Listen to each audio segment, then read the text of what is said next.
Agora sim, tudo bem, professor? Bom dia. Que honra falar com você, ter a sua companhia. Tá tudo bem? Boa sexta. Tranquilo, né? Tranquilo. Aliás, não tão tranquilo, né? Porque a gente tem que falar muito sobre COP30, Exatamente. né? A gente está vendo, nesse momento, o planeta aí dando sinais de que a gente precisa agir, né, professor? Precisa do nosso carinho cada vez mais. Pois é, não dá para a gente deixar de lado esse assunto, né? Com o término da cúpula do BRICS, que foi realizada no Rio de Janeiro, ainda no final de semana passado, pela primeira vez, os líderes do bloco adotaram uma declaração específica sobre financiamento climático, aprovaram princípios para contabilidade, tá aí imagens, né, desse encontro, contabilidade de carbono, e apoiaram um fundo proposto pelo Brasil para proteger florestas tropicais, né? Justamente para analisar esses desdobramentos desse compromisso e, claro, todos os impactos para a COP30. A gente tem aqui o nosso analista de clima e meio ambiente, o professor Pedro Cortes. Professor, avanço nessa conversa, nessa discussão, né? É uma discussão séria, mas que precisa ser colocada em prática. O que o senhor analisa para a gente? Veja, Renan, é sempre muito importante a gente acompanhar esses fóruns multilaterais sempre que eles têm um posicionamento ambiental, especialmente nesse ano, porque isso sinaliza sobre como essas pautas vão ser encaminhadas para a COP30.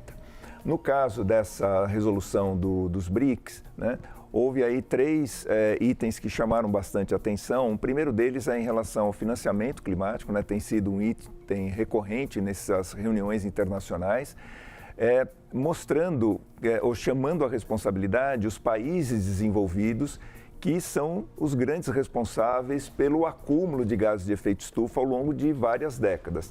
Nós temos países como a China, que tem, nos últimos anos, né, nos últimos 10, 20 anos, contribuído de maneira significativa, né, para as emissões. Nós temos a Índia também, mas é importante chamar a responsabilidade dos países desenvolvidos, porque eles têm uma quantidade muito grande de emissões ao longo de todo o seu desenvolvimento industrial. Então, a declaração final dos BRICS chamava atenção para essa necessidade da participação mais efetiva dos países ricos no financiamento internacional.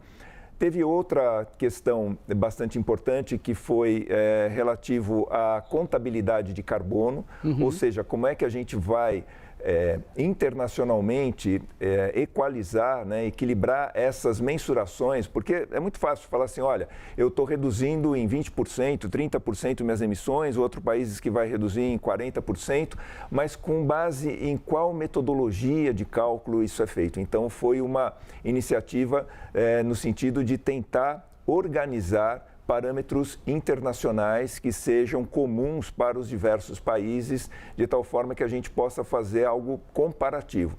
Uma outra questão importante que foi muito mencionada é a importância dos países apresentarem suas metas de redução de gases de efeito estufa. Aí nós temos alguns problemas, porque, por exemplo, a Índia, que é um integrante do BRICS, ela se recusa a fazer isso, ela é um grande emissor de gases de efeito estufa, tem o seu desenvolvimento baseado muito na emissão de combustíveis fósseis, né? Ela utiliza muito petróleo, carvão para isso. A China diz que vai entregar ainda as suas propostas, né, de redução de emissões esse ano, mas o fundamental é que muitos países ainda não entregaram esse relatório, que era para ser entregue no final do ano passado, de acordo com o Acordo de Paris, né, com o que tinha sido convencionado no Acordo de Paris. Então, os países estão ainda demorando um pouco para entregar isso. A gente espera que até a COP todos esses países entreguem as suas propostas de redução de emissões para os próximos anos. Tá difícil, né, professor? A gente sabe que esse atraso nas NDCs também, enfim. E tem uma outra proposta que o Brasil lançou, que é um fundo para a proteção das florestas, não só do caso da floresta amazônica, mas das florestas tropicais em todo o mundo. Era isso que eu queria saber do senhor. Houve uma adesão de novos membros? Porque, assim, uma coisa é a proposta do Brasil, outra coisa são os países aceitarem. Ela, em tese, ela foi aceita, porque ainda não se falou de como isso vai ser financiado. Tá. Então, na hora que fala em colocar a mão no bolso... Mas quando o dinheiro tem que ser colocado na mesa ali, todo mundo... Aí eles reclamam.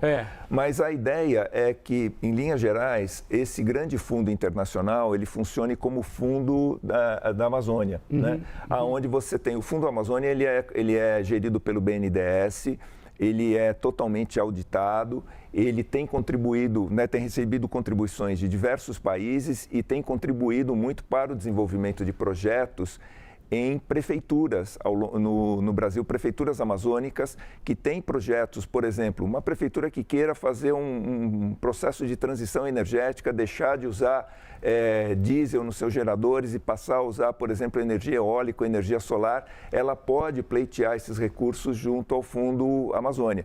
Então, isso serve de base para o funcionamento desse novo fundo que o Brasil lançou, né, em tese, mas que deve ser sacramentado, acreditamos, na COP30 no final do ano.